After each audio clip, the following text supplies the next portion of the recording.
My daughter said, "You raised me poor." I smiled. She had no idea what I'd hidden for 20 years. The rain in Indiana had a cruel way of falling steady, cold, and judgmental. It came down in silver lines across the living room window, blurring the world outside, while inside, my daughter stood in the center of the rug I'd once chosen for her wedding. Madison crossed her arms, her voice sharp and rehearsed. "You raised me poor, Mom. I wore thrift store shoes while others wore dreams." I tried to keep my voice steady, though my hands trembled. "I gave you everything I had." She smiled without warmth. "Exactly. That's why I'll never forgive you." The words didn't hit like bullets. They sank, slow, cold, deliberate. Her husband Sean stood near the fireplace, pretending to scroll his phone, the coward's kind of silence. I'd known for months something was coming. Snide remarks, late-night whispers, the way they avoided eye contact when I entered a room. But hearing it said aloud was different. There's no undoing contempt once it finds its voice. "Madison," I said quietly, "you have no idea what we sacrificed." She laughed. "Sacrifice? You call poverty noble? You kept us small, Mom. While everyone else moved forward, you made us live like ghosts."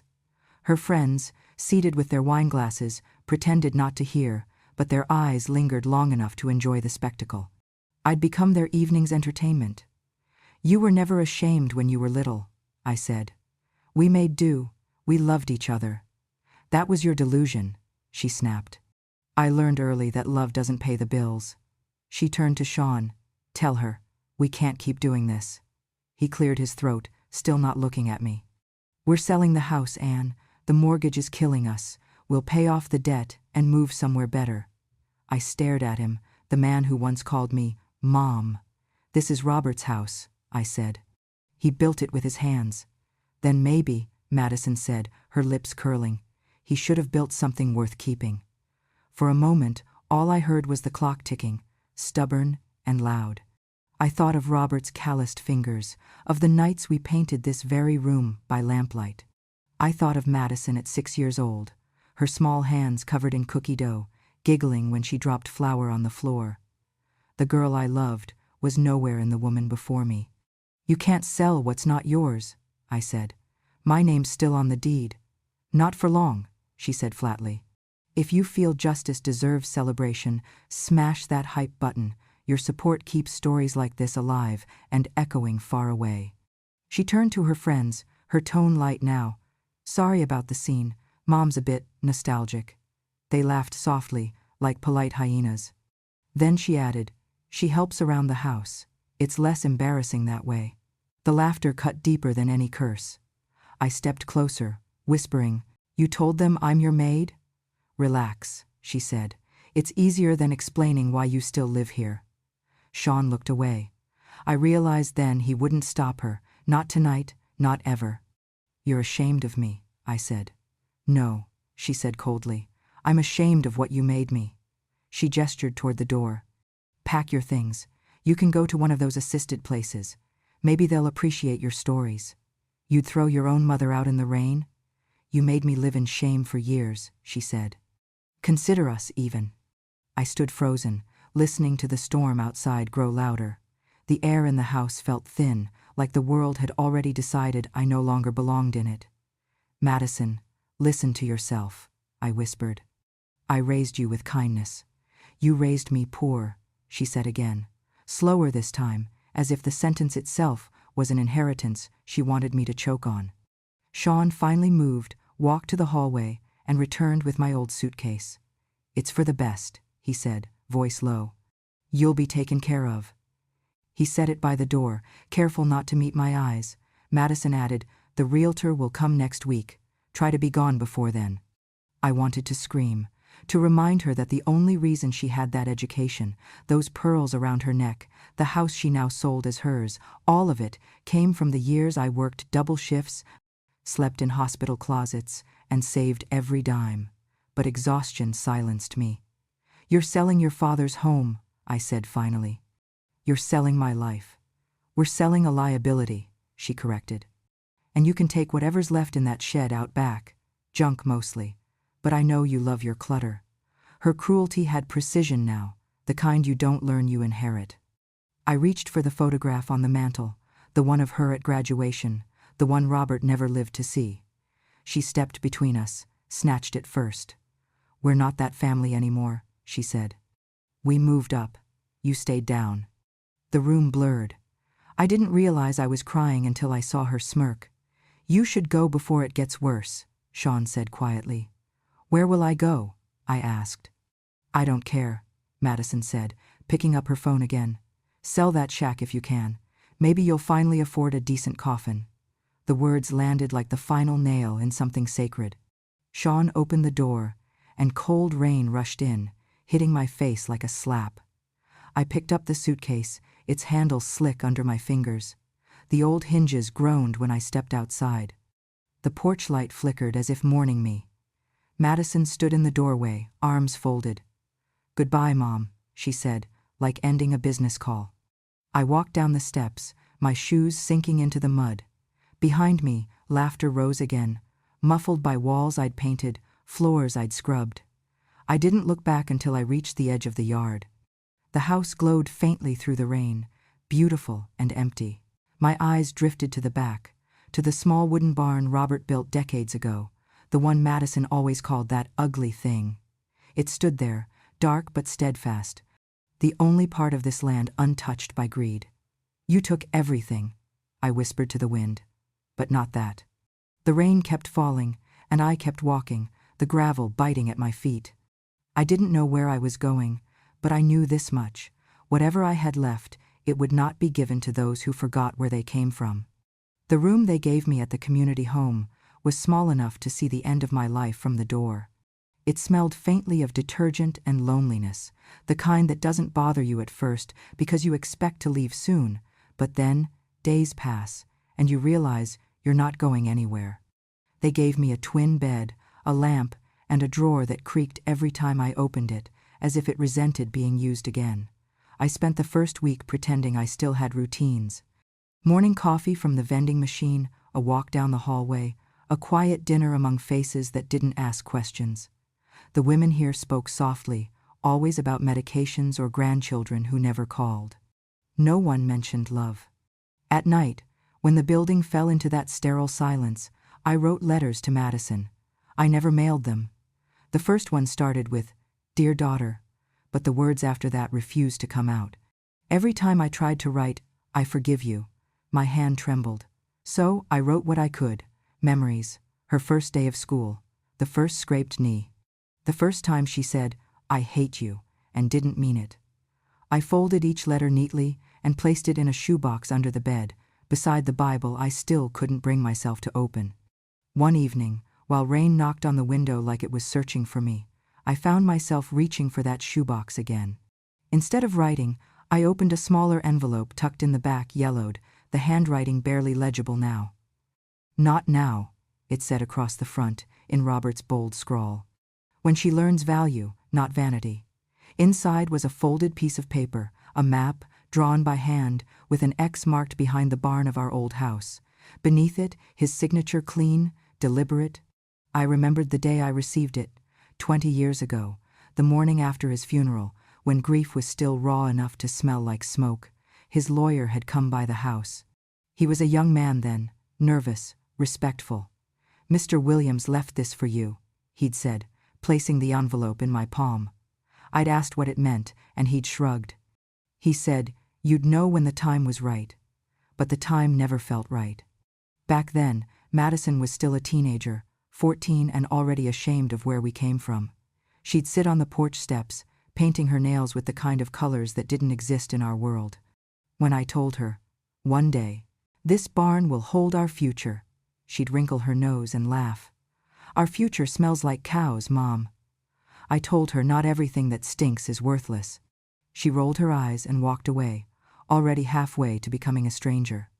After Robert's death, I'd gone to the bank like any widow would, clutching hope like a lifeline.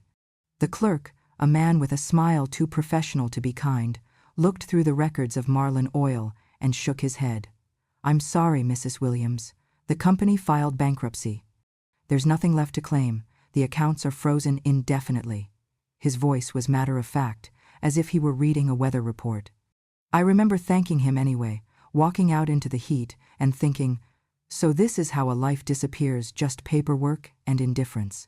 For years, I kept that envelope hidden in a tin box under our bed, even when Madison left for college, even when she called less and less, even when the house grew too quiet, I couldn't throw it away. It wasn't hope I was keeping. It was proof that once Robert believed our struggle meant something, proof that poverty hadn't erased our worth. Now, 2 decades later, sitting under the hum of a cheap ceiling light, I traced the map with my finger. The lines were smudged, but the shape of the land was clear. The outline of the barn, the path through the garden, the small cross where the old oak used to stand. That tree had been our shade in summers, our refuge from everything we couldn't afford. Madison used to swing from its lowest branch, her laughter echoing through the yard. I'd give anything to hear that sound again, without the bitterness that came after. I closed my eyes and pictured Robert in that barn, grease on his hands, humming off key while he worked. He'd always been building something, a shelf, a fence, a dream. "This place will outlast us," he once said, brushing sawdust off his arm, "because love built it, not money." I didn't believe him then. I do now. I looked around my room, the peeling wallpaper, the clock that ticked too loudly, and felt a flicker of something I hadn't felt in months. Not hope, purpose. Maybe the kind of purpose that comes when you realize no one else is going to save you. I stood up, grabbed my coat, and walked to the window. Outside, the snow had started to fall, covering the empty parking lot in a thin, pale layer. The kind of snow that makes everything look peaceful, even the forgotten. I whispered to myself, maybe it's time to see if that future's still breathing. The words hung in the cold air like a vow. When I turned away from the window, I noticed the shoebox under the bed. I slid it out and took one of the letters, the one that began with "Dear Daughter." I tore it in half, not out of anger, but because I finally understood something. Some apologies don't need to be written. Some truths need to be dug up. I packed the envelope from Robert, a flashlight, and my gloves into my purse. My reflection in the mirror looked older, yes, but there was something in my eyes that hadn't been there in years, a quiet steadiness, the kind you only earn after losing everything. By morning, I'd be standing in front of that old barn again. The boards would creak, the wind would bite, and the memories would try to pull me back, but I would go anyway. Because somewhere behind that door, beneath the dust and the years, Robert had left something he'd trusted me to find when the world thought I had nothing left. And this time, I was ready to open it. Debt makes people cruel.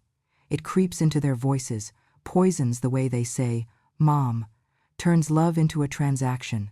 I could hear it the moment Madison called again after months of silence. Her tone was too soft, too careful, the way people talk when they're holding a knife behind their back.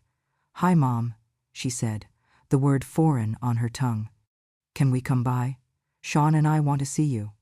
I stared at the phone for a long time before answering. "See me or need me?" I asked.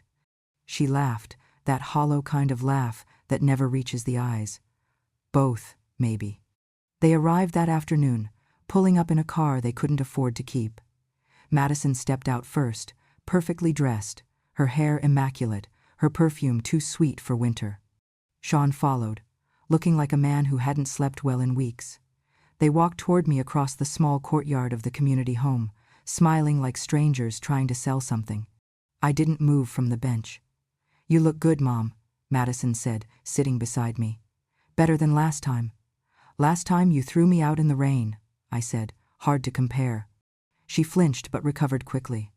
"I've been thinking," she began, her voice rehearsed, "about how things ended between us. I said things I shouldn't have. I was angry, and I took it out on you. I just want to fix us." I looked at her, really looked. Her makeup was flawless, but the skin beneath her eyes told a truer story. "You want something," I said quietly. Sean shifted, pretending to adjust his coat. "That's not fair," Madison said, clutching my hand dramatically. "You're my mother. I miss you." The word mother used to mean something between us. Now it just sounded like bait. I sighed, standing. "Come inside then. It's cold."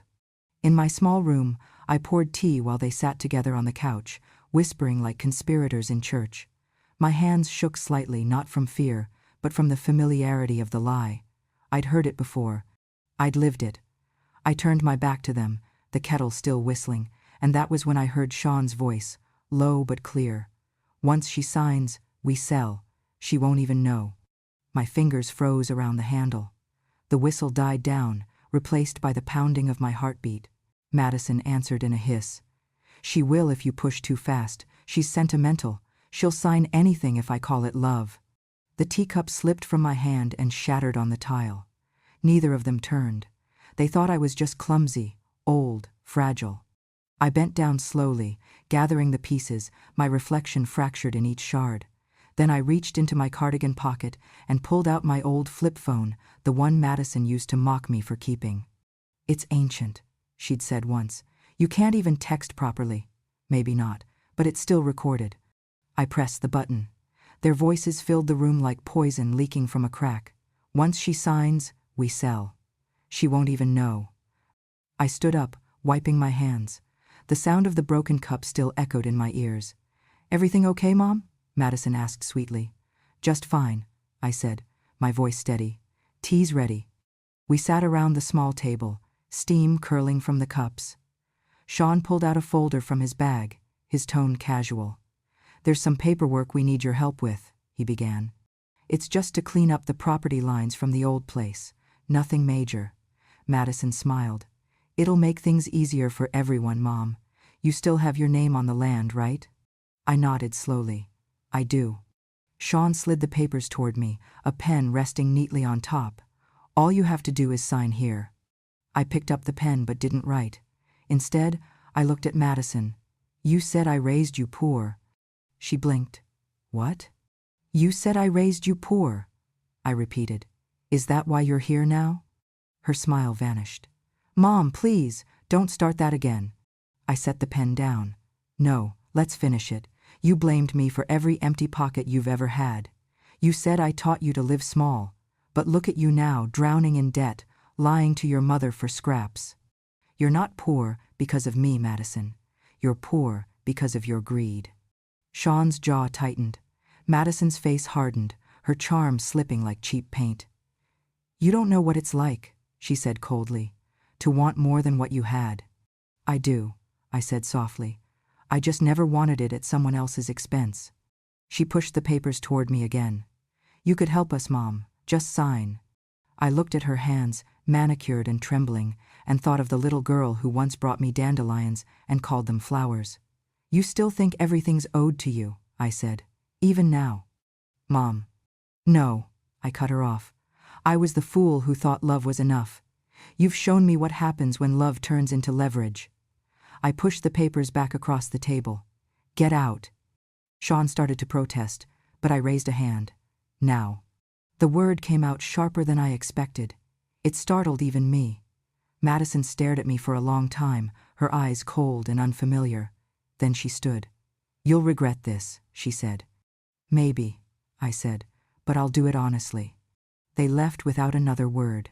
The door clicked shut, leaving behind the faint smell of their expensive cologne like rot dressed up in silk. I sat down again, staring at the broken teacup on the counter. My reflection trembled in its fractured surface. I replayed the recording, listening to their voices until the words lost meaning. Then I saved the file and labeled it with the date. When the snow started again that night, I packed a small bag, flashlight, gloves, the envelope from Robert, the recording. The next morning, I boarded the bus, heading toward the old neighborhood. The houses along the road had aged like people paint peeling, windows tired, fences leaning toward the earth. But when I saw the outline of our old home, something inside me clenched. The barn still stood behind it, silent, stubborn, its metal roof rusted to the color of dried blood. I stepped off the bus, the cold biting at my cheeks. The main house looked smaller than I remembered, emptier somehow, but the barn, it was the same, waiting. I walked toward it slowly, boots crunching over the frozen ground. My hand brushed against the padlock, old and stiff. I whispered to the wood, "You've been patient." The wind didn't answer, but the hinge groaned like an exhale when I pushed the door open. Inside, the air smelled of dust and memory. I stood there in the half-light, breathing in the scent of the past, and for the first time in years, I didn't feel afraid. I felt ready. The floorboards creaked beneath my weight, old wood whispering secrets it had held too long. The barn was colder than I remembered, the air sharp with dust and forgotten time. Every corner carried a ghost. Robert's tools still lined the wall, rusted but orderly, as if he might return any minute. I could almost hear him humming that same off-key tune he always did when he worked. I found the spot marked on Robert's map, beneath the old workbench. The boards were faded but sound. Kneeling, I pried one loose. The creak was small but final, like a breath released after 20 years. Beneath the dirt, a dull gray safe waited. The key was still taped under the bench, his old hiding place. My hands shook as it turned with a reluctant click, and the past unfolded. Inside lay a sealed envelope marked Savings Account, 2004, a few embossed documents, our wedding photo young, laughing, sunburned, and our rings, still gleaming faintly. On top, a folded letter in Robert's hand. If our daughter forgets where she came from, remind her that all fortunes begin in dirt. I pressed it to my chest. He had known. Somehow, he had known she'd trade soil for shine. I locked the safe again, hands filthy but heart clean, and stepped into the storm. The world outside was white and silent, a blank page. By morning, I was at the bank. The manager looked up, puzzled by the mud on my boots. "Can I help you, ma'am?" he asked. "Yes," I said quietly. "It's time to see what my husband left behind." I laid the documents on the counter. "I'd like to check the status of these holdings," I said, trying to sound matter-of-fact. He glanced at them, eyebrows raising slightly as he adjusted his glasses. "Marlin Oil Company," he murmured. "Haven't seen that name in a while." He typed something into his computer, his expression shifting as the screen filled with data. "Do you have any idea when these were issued?" 2004, I said. "My husband worked there before the accident." He nodded, scrolling. "After the explosion?" "I see. The company went through litigation, then was absorbed by Centra Energy in 2007. All verified shareholders were transferred during the merger." His eyes flicked back to me. "You never claimed yours?" I shook my head. "I thought everything was gone." He leaned closer, scanning the certificate number. Then he froze, blinked twice, and looked at me with a new kind of respect. "Mrs. Williams," he said slowly, "these are valid. The shares you hold, they've multiplied with dividends and merger stock over time." He hesitated, as if unsure I'd believe him. "As of this morning, they're valued at approximately $2.3 million. For a moment, I thought I'd misheard. The words didn't fit in my head. 2.3 million. I laughed softly, a sound that came out half-broken. "You must be mistaken," I said. We had nothing." He smiled faintly, not unkindly. "Seems your husband made sure that wouldn't stay true forever." I felt my knees weaken. I reached for the counter, gripping it until my knuckles whitened. The man offered me a chair, and I sank into it, trying to breathe. 20 years of silence. 20 years of believing we'd been left with nothing but ashes.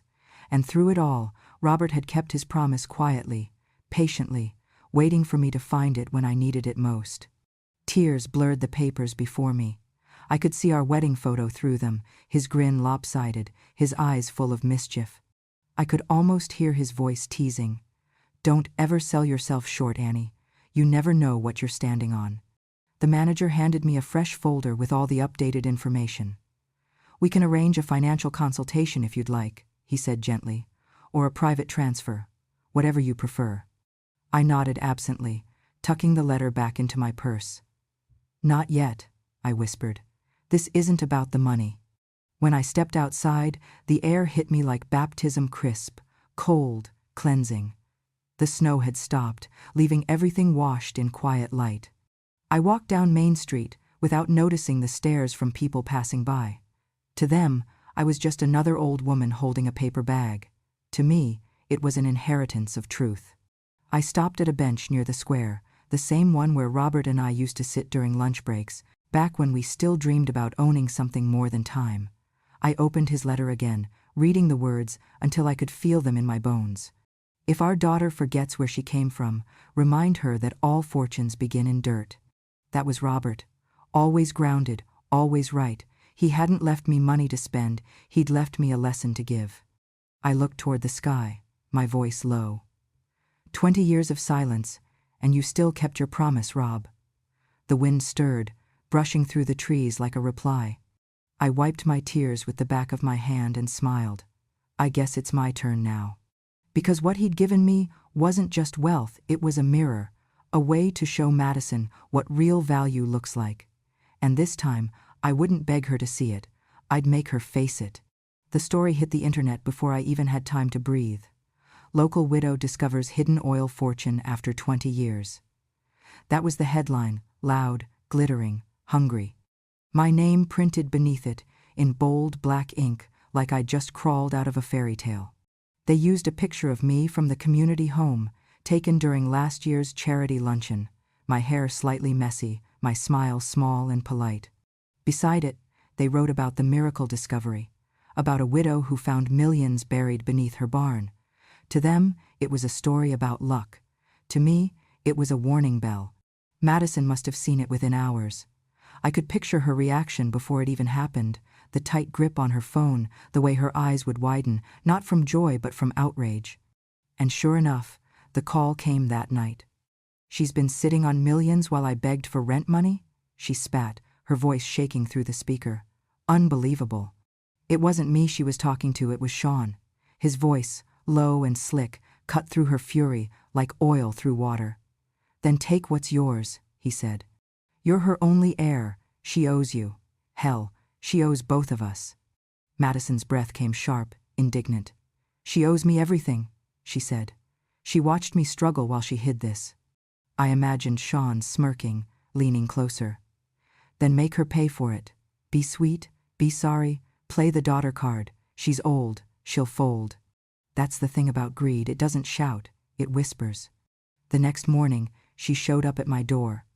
Her car was washed, her lipstick perfect, her eyes already rehearsed. "Mom," she said softly, as if the word itself might heal something. "Can I come in?" I nodded, stepping aside. She walked in slowly, scanning the room as though expecting to see piles of money stacked by the walls. "I saw the article," she began, voice trembling just enough to seem human. "I don't want your money, Mom. I just want family again." Her performance would have fooled anyone else. But I had carried her once, felt her heartbeat beneath my ribs, heard her first cry. There's a frequency only mothers can hear, and hers was vibrating with deceit. "Family again?" I repeated. "Would you love me if I had nothing?" She froze. For a heartbeat, the mask slipped. Then she recovered with a soft laugh. "Love's easier when it doesn't cost survival," she said. The sentence landed like a confession she didn't mean to make. I walked to the dresser and opened the top drawer. Inside, among old letters and faded photographs, was a small folded paper, yellowed with time, edges frayed. I'd kept it through every move, every heartbreak, every long night. Madison had written it when she was 17, angry after I refused to buy her a designer dress for prom. The words were scrawled in thick black ink. "You raised me poor." I unfolded it carefully and placed it on the table between us. "I kept this," I said quietly, "to remember the day you mistook pride for pain." She stared at it, her face pale. Her fingers twitched, but she didn't touch it. "That's not fair," she whispered. "Neither is forgetting where you came from," I said. The silence that followed was long, dense, the kind that presses against your skin until you can hear your own heartbeat.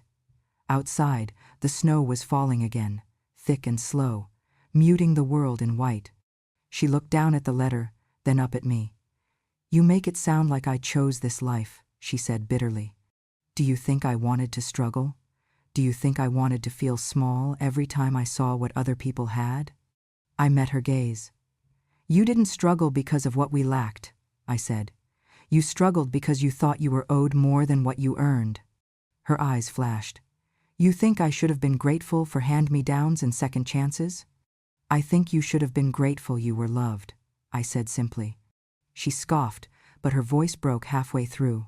Love doesn't pay the bills. Neither does betrayal, I replied. That shut her up. The silence stretched again. I could see the storm inside her: anger, guilt, fear, all clashing behind that perfect face she'd spent years building like armor. Finally, she whispered, I didn't mean it, what I said back then. I looked at the letter again, the ink faded but still legible. You meant it enough to write it down, I said. Words don't disappear, Madison, they just wait. Her shoulders sagged. For the first time, I saw something almost fragile in her expression. A crack. She reached for the paper, but I pulled it back gently. You can't rewrite the past, I said, but you can decide what kind of future you want to earn. Her lip trembled. Is this you forgiving me? I folded the paper again and tucked it into my sweater pocket. No, I said softly. This is me remembering. She stood there for a moment, not knowing where to go, what to say. The mask had slipped too far to recover. You think you're better than me now, she murmured. I smiled faintly. No, sweetheart. I just finally stopped trying to be less. That was the wound she couldn't cover. She turned sharply toward the door, her heels scraping against the floor. You'll die alone with your pride, she hissed. Better than living without it, I said. When the door closed behind her, the quiet was thick again, but this time it didn't feel heavy, it felt earned. I sat down, unfolded the letter once more, and traced the faded words with my fingertip. You raised me poor. No, I thought. I raised you loved. You just couldn't tell the difference. That night, I placed the letter beside Robert's note in my nightstand drawer. The two pieces of paper looked strangely alike, both written by the people I'd given my life to, both teaching me what they never meant to say. Outside, the wind howled through the trees, rattling the windows like a voice from the past. I whispered to it softly, You were right, Rob. All fortunes begin in dirt. And sometimes, I thought, so does redemption. Courtrooms have a smell, a mix of polished wood, paper, and fear. It's the scent of people realizing that truth weighs more than excuses. When I walked in that morning, my hands steady around my cane, I could already feel the tension pressing down like humidity before a storm. Madison was sitting 2 rows ahead, dressed in soft gray, her hair pulled back neatly, a picture of fragile innocence.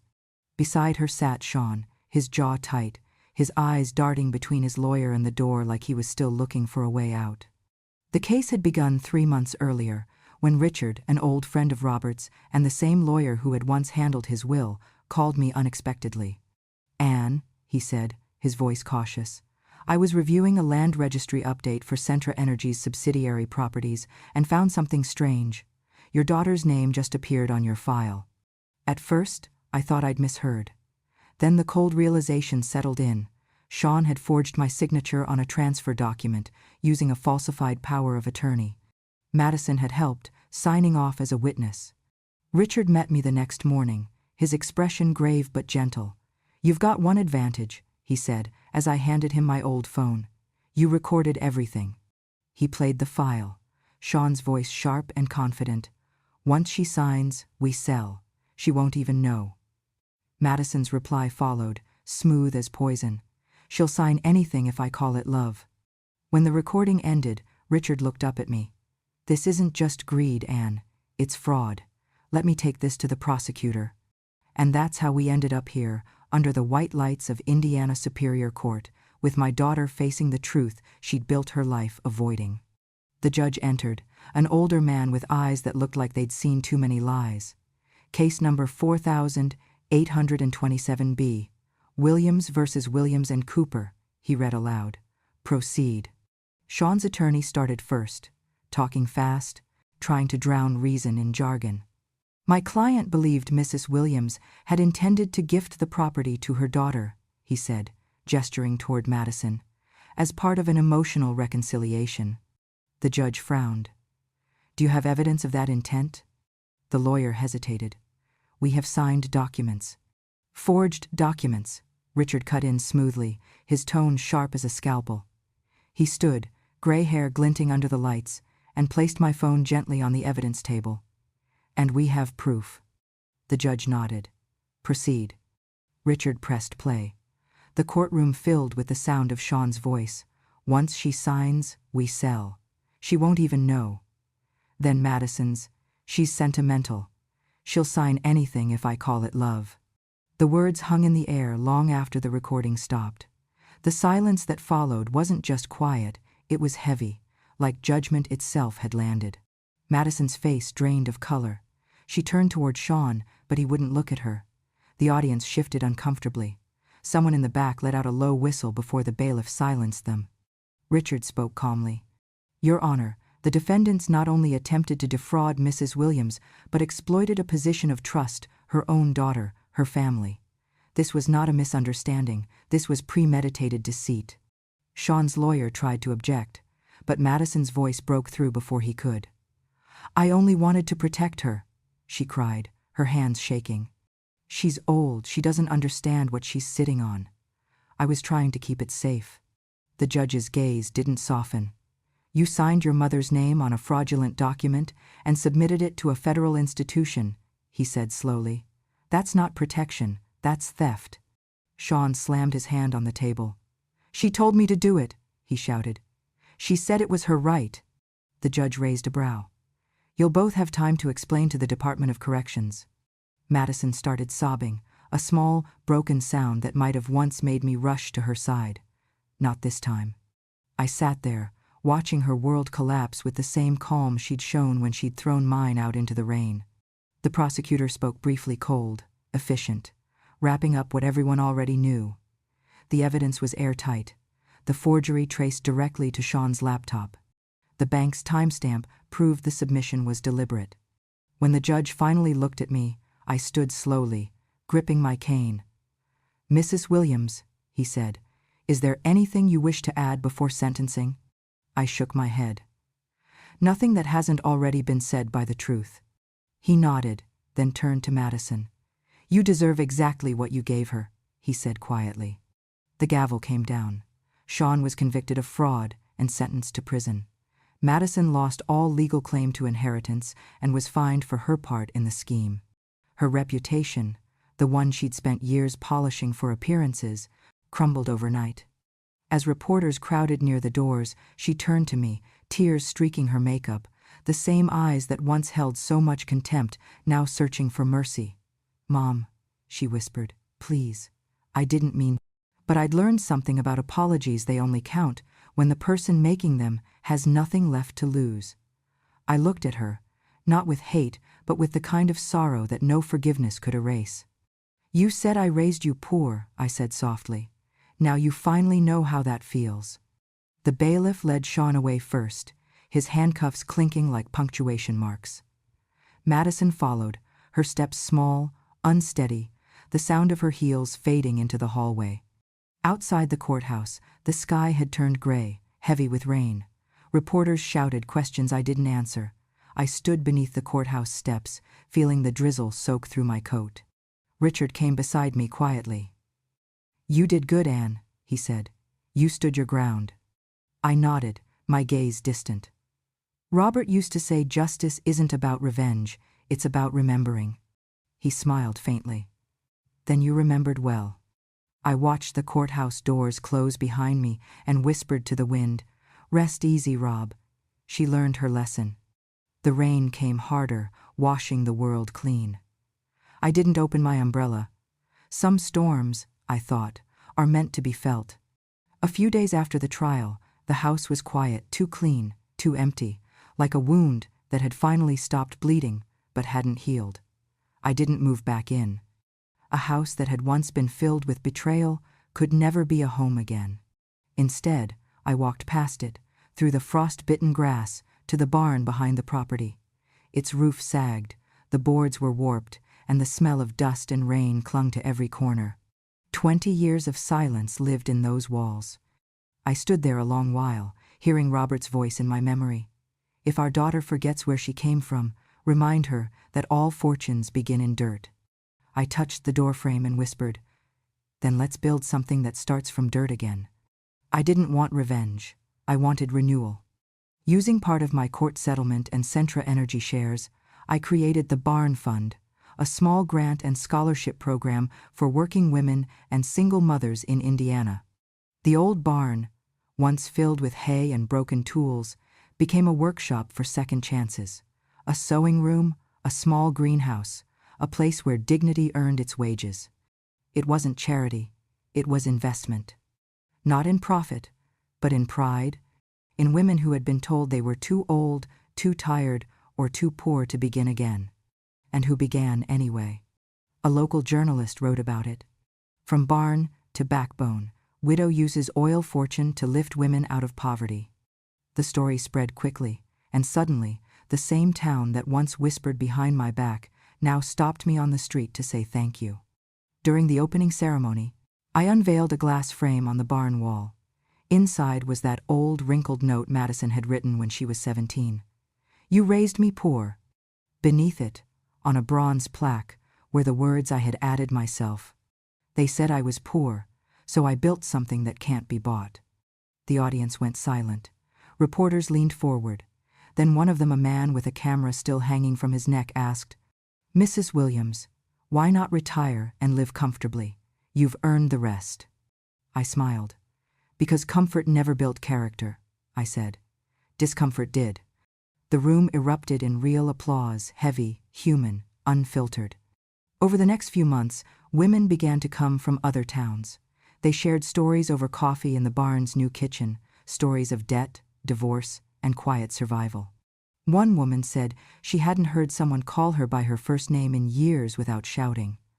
Another brought her teenage daughter and told me, I wanted her to see what starting over looks like. Every time I watched them, I thought of the girl my daughter used to be, the one who used to help me in this barn, barefoot, laughing, unashamed of dirt. One afternoon, a young reporter from the Indianapolis Herald visited. She couldn't have been more than 24, hair tied back, eyes bright with curiosity. After the interview, she hesitated before asking, If you could tell your younger self one thing, Mrs. Williams, what would it be? I looked at her for a moment, then said, Don't save money, save meaning. It grows with interest too. She smiled, as if she didn't quite understand, but wanted to. A week later, my quote went viral. It was printed on posters, shared in classrooms, quoted on morning shows. People called me the woman who turned dirt into dignity. I didn't feel proud. I felt peaceful. Some nights, I stayed late in the barn after everyone left. The smell of sawdust and brewed coffee hung in the air. I'd sit by the window and watch the snow fall on the same patch of land Robert and I once dreamed on. Robert, I whispered, we didn't build wealth, we built worth. The wind through the rafters sounded like laughter. By spring, the barn fund had helped a dozen women start their own ventures. A bakery, a cleaning service, a daycare run by grandmothers for young working moms. Each success felt like a seed breaking through the same dirt we once feared. When people asked me how it felt to be famous, I always gave the same answer. Justice isn't a verdict, it's a habit. And that habit had finally taken root.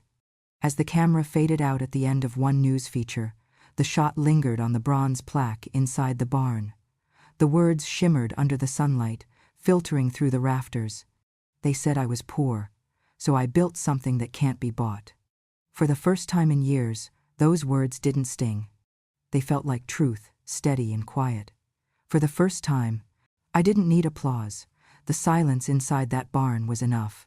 But somewhere else in Indiana, another silence was just beginning hers. By the time the banks froze her accounts and the creditors stopped calling, Madison had already learned how quiet ruin could be. Sean was gone off to Florida, or maybe nowhere at all. The last thing he left behind was a voicemail that said, "We both lost more than money." She lost her job 2 weeks later. The company downsized, they said, but Madison knew better. Nobody wanted the woman whose name had become shorthand for deceit in a town that had finally found its conscience. Now, she was living out of a motel off Highway 31. The walls were thin, the air smelled like bleach, and the hum of the vending machine outside her door filled the silence. One night, flipping through the channels, she froze. There I was, her mother on the television, my hair silver now, my voice calm. The backdrop behind me read, "The Barn Fund." building futures, not fortunes. The interviewer smiled and said, "Some people inherit money. She inherited meaning." Madison stared at the screen, her reflection ghosted against my image. I was laughing softly at something the host had said, and for the first time, she noticed what was missing. The bitterness, the shame, the need. She didn't throw the remote. She just cried quietly, finally seeing the hole she'd dug. For the first time in her life, Madison realized she hadn't lost money. She'd lost respect. 2 weeks later, I spoke at the high school. Madison once attended the same stage where she'd once refused to meet my eyes. I told the students what no one had told me, that worth and wealth aren't the same species. When the applause faded, I saw her in the back row, head bowed. After the crowd left, she came forward. "Mom," she whispered, "I wanted to hear what it sounds like when you're proud of me." "I was proud," I said. "Every time you tried. I stopped when you started pretending." She broke then. "You raised me poor and I punished you for it." "No," I said, touching her shoulder. "I raised you loved. You mistook love for limitation." We sat in silence, the first honest conversation we'd had in decades. "Can you forgive me?" she asked. "Forgiveness isn't a gift," I said. "It's a skill. Learn it, use it. On yourself first." Months later, she appeared at the barn fund. No makeup, no titles, just a volunteer. I never introduced her. She didn't want me to. One afternoon, I found her helping 2 young mothers write job applications. When she saw me watching, she smiled a small, real smile. That night I wrote, "Robert was right. Fortune begins in dirt, and love, when replanted, still grows." Weeks after, I saw her sealing boxes for a fundraiser. On the last one she'd written, "You raised me poor, now I raise others." "I didn't think you'd see it," she said. "I was meant to," I replied. "Does this mean we're okay?" "It means we're learning." Sunlight poured across the barn's old wood, glowing like a promise kept. I whispered, "Lesson learned." The barn no longer looked like struggle. It looked like memory made solid, a promise that had survived the storm. Money runs out. Meaning doesn't. And that's where my story ends, not in revenge, but in renewal. The rain stopped, the house is gone, the hurt's been spent, and what's left is quiet, the kind that feels like peace finally coming home. Robert was right. Fortune begins in dirt, but it only grows if you water it with grace. Madison learned that. So did I. And maybe, in some small way, so did you. If stories like this remind you that strength doesn't always roar, sometimes it just endures, then don't let it fade away. Hit subscribe to Grandma True Stories so these voices, the ones time almost forgot, can keep speaking about love, loss, and the kind of justice that only the heart understands. Thank you for listening. Keep your kindness loud.